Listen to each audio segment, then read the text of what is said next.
ara estem a punt de veure el correfoc, que és la màxima expressió de la festa. És un espectacle de foc que es fa cada any aquí a la festa de tardor.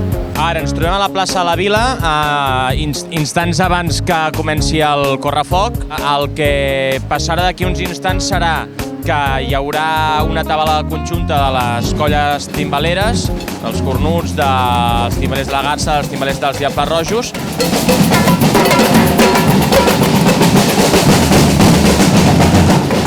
I després això es coordinarà amb l'inici, amb el llançament del primer tro d'avís. Bueno, el correfoc aquest any començarà ara a les 8.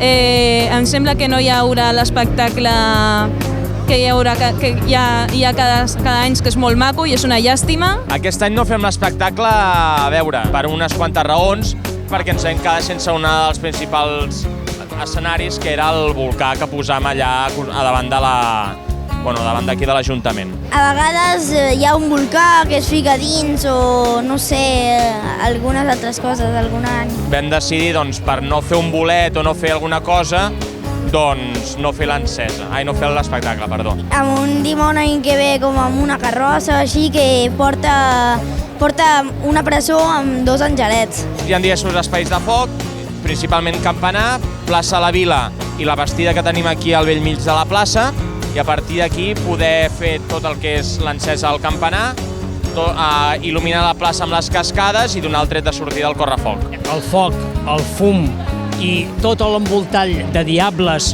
i de feres és el més bonic que hi ha. Jo vaig de Dragonet i ara un altre que anirà també de Dragonet, i llavors portarem el drac i, bueno, jugarem amb tothom i els cremarem. Amb el barret completament, tapat així, ben posat, així, Hi haurà un diable que sortirà, que serà l'encarregat d'encendre el que és la plaça, i llavors sí que s'aniran presentant les colles i faran una primera patada aquí al mig de la plaça. Cada bèstia porta uns punts de foc, llavors posem una pirotècnia i cremem, no?